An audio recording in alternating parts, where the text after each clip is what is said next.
अशोक खरातनं पहिली हत्या पत्रकार तुपेंची केली होती असा गंभीर आरोप जितेंद्र आव्हाड यांनी केलाय।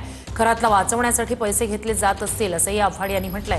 अशोक खरातला कॅमेऱ्याच्या निगराणीखाली ठेवा, अशोक खरातच्या ट्रस्टच्या सदस्यांची चौकशी करा, अशी मागणी जितेंद्र आव्हाड यांनी विधानसभेत केली आहे। या अशोक खरातला वाचवण्यासाठी अशोक खरातने जो पहिला खून केला तो बाळू तुपे नावाच्या पत्रकाराचा केला। ते साल होतं 2007 साली। नाशिकमध्ये अतिशय शांतपणाने ही सगळी चर्चा चालू होती की असा असा खून झाला, पण तेव्हा कोणी याच्यावर हे घेतलं नाही, गांभीर्याने दखल घेतली नाही। सकाळमध्ये याच्यावर चर्चा झाली। सकाळमध्ये 10 सातत्याने लेख लिहून आले अशोक खरातवरती।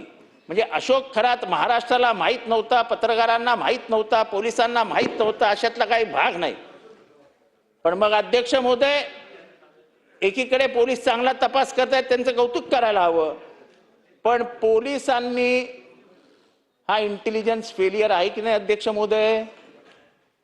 अशोक खरातची माहिती मंत्रिमंडळातील सहकाऱ्यांना द्यायला हवी होती की नव्हती अध्यक्ष महोदय?